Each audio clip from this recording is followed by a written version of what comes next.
Everybody, we're back. Equal Time is live, and we are doing another Minnesota Aurora pregame. I'm Mark Privratsky, and I need to introduce myself quickly and get out of the way because Dani's outdone herself, getting us a VIP guest. Dani, introduce who we got talking to us. Yes.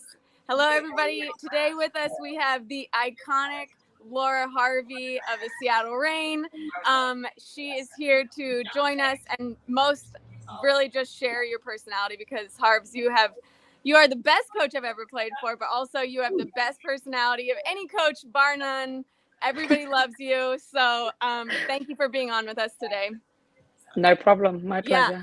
So really, we just wanted to talk to you about your experience seeing the game. You've obviously played. You're like one of the youngest, I think, head coaches, right? Are you the youngest?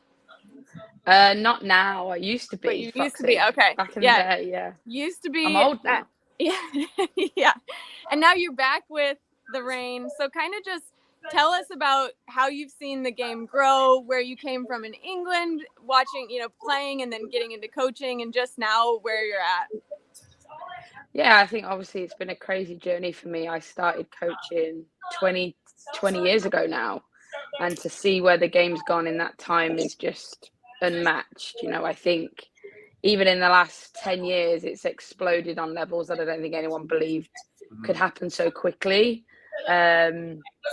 Especially in England when, I was coaching Arsenal and it was a fantastic job, obviously. And I'm playing in the Champions League, but we were training twice a week and competing with the Lyons of the world who were with full time. And it was just trying to take that step of becoming professional was such a big deal.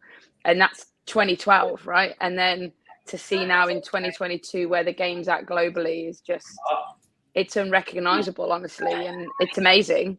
But yeah, I think I've been really lucky that I've had sort of my coaching career be in this sort of span of the women's game, because I've seen it when we had nothing, and now I see it now, and now I even see the potential of what it could look like in the future, and I just have a smile on my face about it, because I think that it can go on levels that we all believed it should, but I'm not sure we all believed it could. And now I think we all believe it can. So I think that's a great place to be. Talking about that, so I want to ask you about the Super League. It was a lot less super when you coached in it, I think, probably. That even in the last 5 years, that league has exploded. Seeing the women playing at Wembley and in huge stadiums. So just talk about the difference between when you were coaching and that being, like you said, it's Champions League, but it's 2 days and you're on probably bad pitches, tough facilities. Talk about the challenges, the difference you see. Yeah, obviously I was at Arsenal, which was a huge club, and we had really good facilities, right? But we were one of few that had that, and the fact that everyone now has access to that, and they're now professional and full time, and this is their job, I think just shows the level that it's at. But the funny thing about that time was the Women's Super League was brought in to make the league have more parity, so that Arsenal couldn't win everything. Well, we still won everything. So when I was there, we did anyway. We still went after it. So I think it was always about elevating the game, which I think it's definitely done for sure. And obviously it's become a bit of a destination league over the last couple of years for players around the world, which is great. And yeah, I think it definitely is unrecognizable. I still think there's, players would tell you and people in the league would tell you there's still things that can be better. And I think that's something we all say, even over here in the States where we've made big strides forward too. I think there's still things that we believe obviously can be better. And but yeah, definitely made massive strides for sure. Well, and I think you've been such a huge part of that. You've been such an integral part of the game here in the States growing so much. I know you have brought so many players with you. You've constantly challenged the owners. You've challenged U.S. soccer to be better, to bring more resources, not to mention players just love playing for you. And obviously you've moved around. So Seattle, then you went to Utah. Salt Lake. And then kind of went U.S. soccer and then back to the Reign. How is the Reign? How has it been since being back at the Reign? Have they changed much? I mean, obviously now they're OL Reign. Before it was Seattle. So has that changed much? Yeah, a little bit, not massively, honestly. I think we always tried to do a good job, right, of building a club and that had the right staff, the, sort of a culture that was professional pretty much from the get-go. So it's not changed a ton, I would say. I think just the things that have probably changed is the expectation levels of everybody are higher. I think when we first started with the NWSL, it was a little bit of a mentality that we were just happy to be there. I think the fact that the league got, I remember the league getting its 3rd year and everyone being like, oh my God, we're in the 3rd year. This is amazing. And now we're in the 10th year. The expectations of, what standards are set in regards to everything, whether it be what food's served after practice, whether it's, the level of medical care that we provide, whether it's, all the things that go around. Like Mariah's now our psychologist. There's things that have evolved in the game that it used to be just me and Sam and, a goalkeeper coach, and that was about it. Yeah. Wait, I actually didn't know that Mariah was the coach. I love that. I want to give a shout out to Mariah, who I don't know her last name now. Is it still Nagura? No, I mean, is you talking about Mariah, right? Harvs? Right, it froze. She's coming back. Did you lose me? Yeah, you're back. You're back. Oh, But I can't hear anything. can you hear us? Can you hear us now? Yeah. I have Okay. no idea what just happened there. That's Oh okay. no, it's fine. But You got us back? It was very NWSL, that was, I think. yeah, right. Yeah, old. Yeah, You that know, was at 1.0. We're To set past the that. tone. So I wanted to ask you. So the coolest thing about Aurora, who we're watching today, I don't know if you've seen this. I'd be curious to know if this has reached you. But we're gonna have 5,000 fans in the last 3 games, in their first 3 games. It's incredible for Minnesota and for lower level soccer.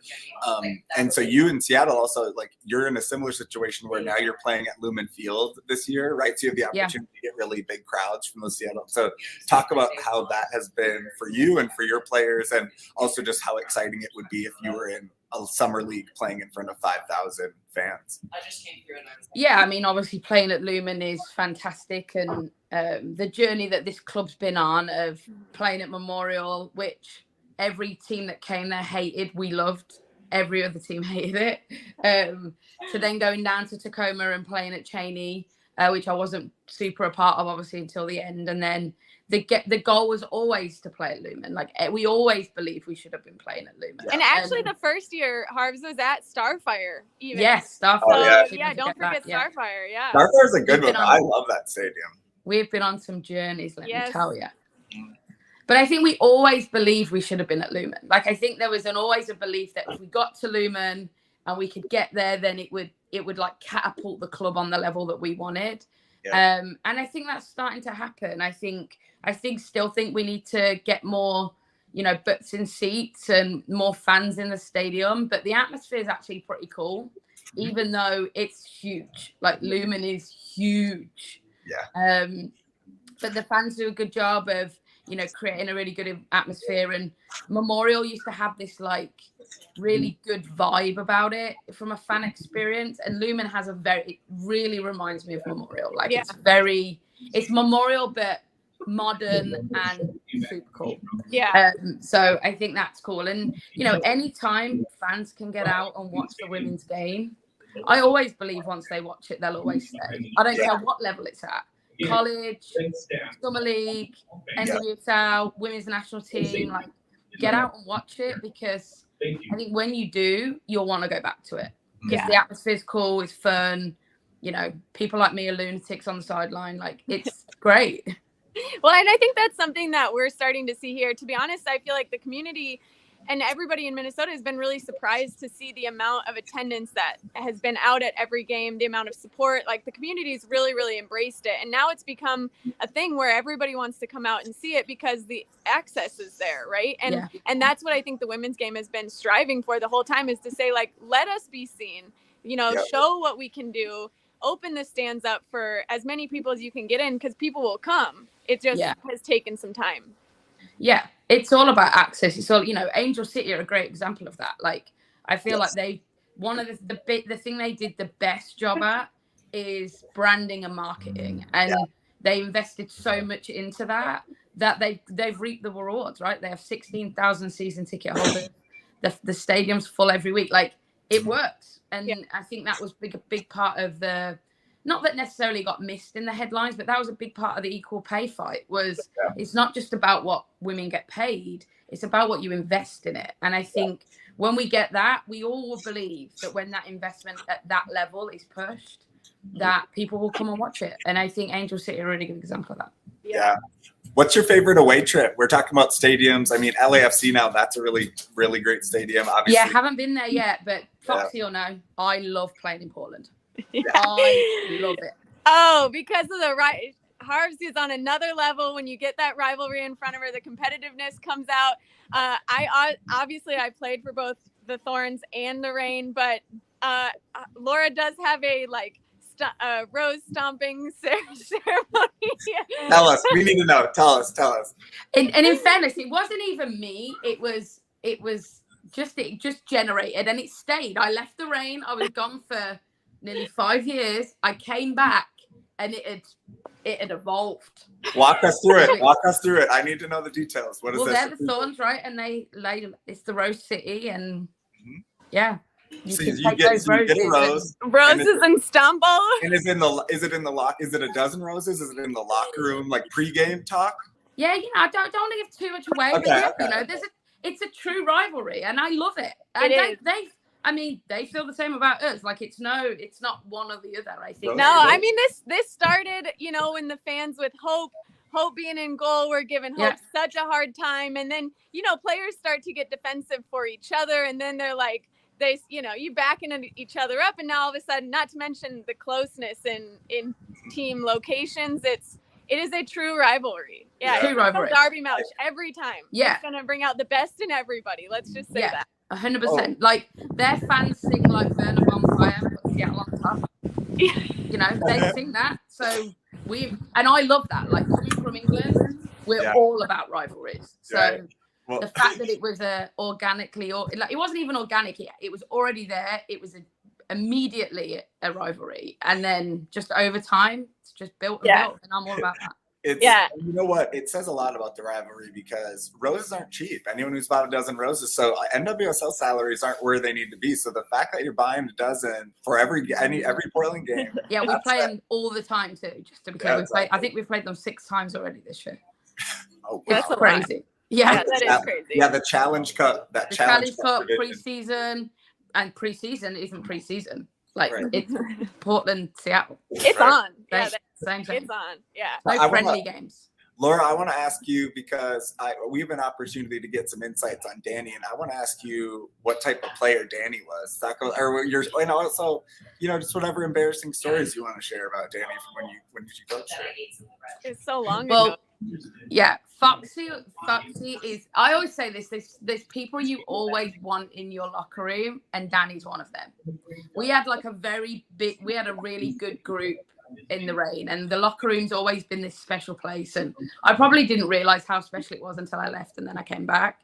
That everyone wants to be there for the team, and whatever role you're playing at that moment, like, be in it. And I feel like that was instilled by the likes of Dani, like back in the day, where, didn't necessarily start every game, but when she came on, you always knew what she was going to provide. You always knew what she was going to provide in training every day. Like, absolute ultimate pro. Dani, Mariah, like, we had a group that were really, really solid for the team and turned up every day, brought the smile on her face. And that's sort of, people who work with me know, like, I'm all in on the banter. Like, if there's jokes going on, I better be knowing about it. Like, and Dani will be proud. Like, the pranks going on in the locker room currently are top notch. I am proud to hear that, because we did have, those are the best moments by far. I do have a story that I will say later, but I want to mention this really fast. That Harvey, you're like getting the group back together. Kim's coming back. Woo. Yeah. Still have Pino, Jess, and Lou are going on 10 seasons at the Reign. Yeah. You have Mariah back, which I didn't know that she's coming back, but that's awesome. Mm-hmm. Steph Cox, is she still coaching with you guys? She's not, but she pops her head in occasionally for training. Yeah. And I think that's a cool thing about the Reign, right? I feel like even when you're not there, you never really leave. Like we could probably pick up the phone, call most people who've played for the Reign, and they would turn up in a heartbeat. Yeah, it's just a special place. It is. It really is such a special place. So I do want to share one story because you mentioned the bench. And this is a shout out to Sam Lady here. So you can go back in the seasons that I was there. You see every picture. Everybody was doing a thumbs up, like a sideways thumbs up like this. And so the story is we took a trip to Niagara Falls, and a couple of us decided we were playing in Rochester, right? Yeah, I think yeah. Sorry, she's frozen again. But She'll come back. Yeah, so we were playing in Rochester. We decided, a couple of us, to take a road trip out to Niagara Falls, and we got to snuck past the ropes that were the barrier. And we all kind of went out there, and we looked up, and Sam Lady, the assistant coach, was standing on top of a rock, like the most proudest moment like this, doing a sideways thumbs up. We have a picture of him right before all of us pretty much got arrested. Not a joke. The cops came up, took everybody with us. Kim got in trouble. Pino did it last night. Pino did it last night in the team. The team, it still exists. It still exists. So this sideways thumbs up is a tribute to Sam Lady, and 100%. the most memorable moment and iconic picture of all time. Literally at the base of Niagara Falls. I got to go on that story, how iconic it actually is. In the Olympics last year, Pino scores in the bronze medal game against Australia.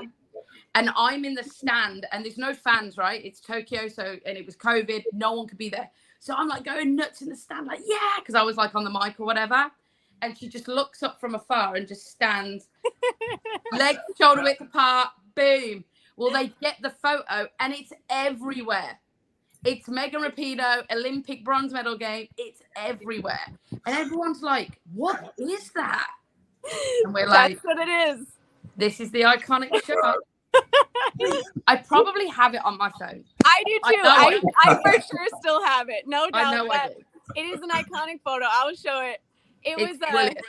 It was brilliant. So yes, that was it lives on. I love that. Yeah. So now go ahead. So Harvey, I was just gonna say you're building the squad this year though. You're getting, I feel like you're getting everybody going back. Tobin. You won, Tobin. You haven't won a championship yet, correct? Say that again, Foxy. I lost you 1 sec. You haven't won a championship. Not yet, girl. So we got Tobin coming, Kim Little. There it is. That's it. It's the best photo of all time. So Sam, you have to appreciate that this is the actual photo. Yeah. Look how close they are to the Niagara Falls. And then, yeah. There they are. Amazing. Oh, it was we actually ended up being late coming back for a team meeting. We were supposed to have a team meeting that night. We all ended up late because Kim was detained. Yeah. I love it. Going. Yeah. If Kim gets deported, I can't control you and get fired. Like you're messing with the Euros now. Now you're MVP. Happen, mate. Like this is bad, but it was amazing. But yeah, best story ever. And anyone who knows it, anyone who's seen this knows. They just know. Yeah. Yeah. Laura, so we glanced on the fact that you're connected to Olympic Lyon now, which is probably not arguable, the biggest women's team in the world. But how does it benefit you specifically, like you and your players, in terms of growth and development? What does it mean for you? Yeah, obviously they're a club that has proven winning mentality, right? And I think that's huge for any team to have that expertise. I think also their link and ability in the market to attract players, elevates us on another level there. I think obviously with COVID, it's been difficult to really like cross continent stuff too much, but I think the grand plan is for that to happen more. So hopefully when obviously things calming down a little bit now, I think that can happen more. But yeah, I think just the fact that they're a proven winning mentality club with people in there that have been there a long time, that understand how a club should function at the highest level, has really helped. And Dani will know, like, I think one of the things that I really wanted when I came back was that I just wanted to coach. I just really wanted to coach. And when I was at the Reign before, and I loved what I did before, I was involved in everything, absolutely everything, like painting the field, recruiting the players, contracts, like everything. I was involved in everything. And I not that I didn't want to do that, because it's all part of it, but I just really wanted to concentrate on coaching. And I think that's helped me to do that too. There's also and Harvs, what are you like with Kim coming back, with Tobin being here? How much is that changing what you're seeing how the Reign plays? Is that going to affect anything? Obviously, it's a lot more bigger personalities together again, but you're so good at managing personalities. But how is that going to change it? Yeah, I think we've been pretty purposeful about it. I think we've got a young group. It's probably the youngest group we've ever had at the Reign. Obviously we've got the OGs are there, but then there's sort of this OG group, and then there's probably like a couple who are in their late 20s, and then everyone's really 25 and under. So I think just bringing in Kim, Tobin, people who know what it takes to really be successful, I think it's going to be great for the young players. And then I think we've just brought in Jordan Heitema too, and I think she'll be the youngest player in our team, and she's got all this experience of being abroad, highest level, all that stuff. So I think one of the things that we've always done a good job of here is, we want to develop players. It's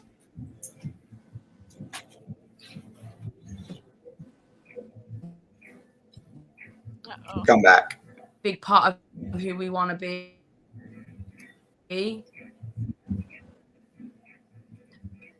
Sorry, Harvey, you broke up again, but I think we got you back now. That there's a sort of a known thing that, and that was me. Yeah, I was going to say, I think the biggest thing who we are we back? Yeah. Oh my days. Is this me? We got you. I don't keep disappearing. We got you back now. Hey, I wanted to ask, Laura, can you hear us? Yeah, I think we just want to win. Yeah. Right? We want to do what we need to win. Yeah. Gosh, this is we'll see if it catches up. We're kind of getting maybe wrapping up with Laura anyway, but Dani, what are your favorite memories of, as she comes back? What's your favorite memories of Laura from being your coach? Do you have like some that stand out, or a prank? It sounds like she's into pranks. She is huge into pranks. My favorite, honestly, Harvs is, Laura, you are literally the best coach I've ever played for. I loved the way you managed the team. For me, practice our rondo. I don't know what you call it. The circle game. Yeah, the circle game is iconic. It is so much fun always. It's literally just keep away, but with special Laura rules. And she adds in all sorts of crazy stuff all the time. And it just makes it so much fun. And she chooses it. So am I allowed to share this secret, or? What? Oh, no. Just circle game. Okay. No. I don't choose anymore, though. I don't choose anymore. Player's choice. Player's choice for what? When it happens? No. The shirt. Oh, I see. Okay. So basically it's just a circle game. It's on Laura when she chooses she's going to do it. It's out of the blue. Nobody expects it. And then it is always so much fun. She makes secret rules, and the person who loses has to wear a special shirt. So that's all. I'll leave it there. It is the best. It is so much fun. But moreover, Harvs, I love playing for you. I feel like that was the most fun I ever had in my soccer career. So you know, I love seeing that the game, even at the highest levels now, is like still so much fun. Even as a pro, that was like the most fun I ever had, you know? Yeah, and I think that's, you know, the game evolves, right? The game has evolved a lot, but we always knew there was periods where we could have fun, and then like this switch. Okay, now it's tactics, now it's set pieces, it's game time, and I think when you can get that balance, you're a winner.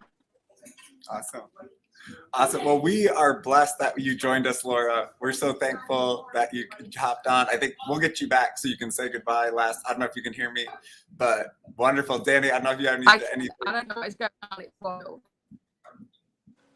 What'd you say? I think we lost I can hear everything. It's wild, but I keep disappearing. Oh, okay, good. Well, Laura, we're so blessed to have had you. Good luck on your season in the NWSL. Thanks guys. With us, Harv. Thanks. All right. Amazing. That was so cool. My jaw hurts from smiling because you guys were having so much fun. I was like, She's a blast all the time. That's amazing. Well, cool. Let's dig a little into Aurora. They're warming up. It's really hot at the stadium. It is. I can't imagine how warm it is on the turf.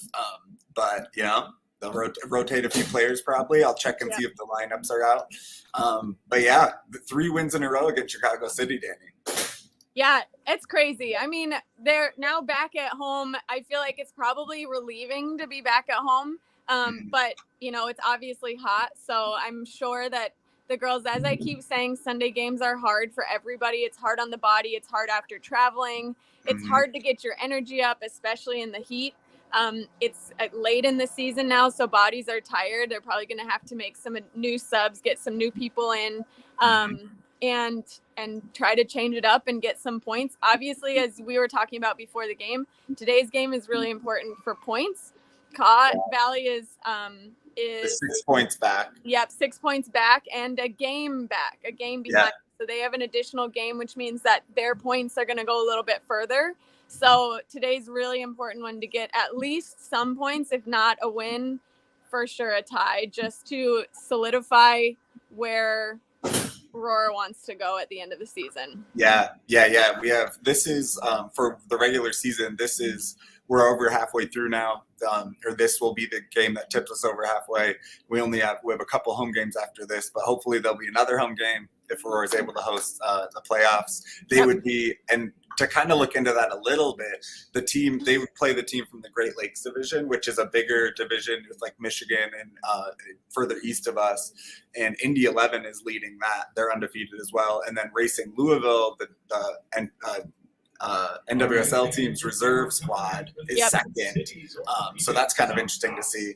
But yeah, it's playoffs are fast approaching, and we know Aurora will bid to see if they host it. So that would be exciting to get. And it's amazing how quickly they could actually get close to clinching it or feeling pretty comfortable, even though they have 6 games left. Yep. I think it'll be, I mean, like we keep saying, I think every win is really important. I feel like they're starting to separate themselves just on a pure like player and quality of play standpoint. They're starting to really separate themselves. I feel like you've been able to see a lot of personalities identify. You've been able to see how they're wanting to play, which is great because in such a short amount of time, you've been able to really see what Minnesota Aurora can be. So I think that's really exciting, but it's definitely going to come down to consistency, right? You have to be consistently performing the same way. And these are the games where it gets really hard to do that.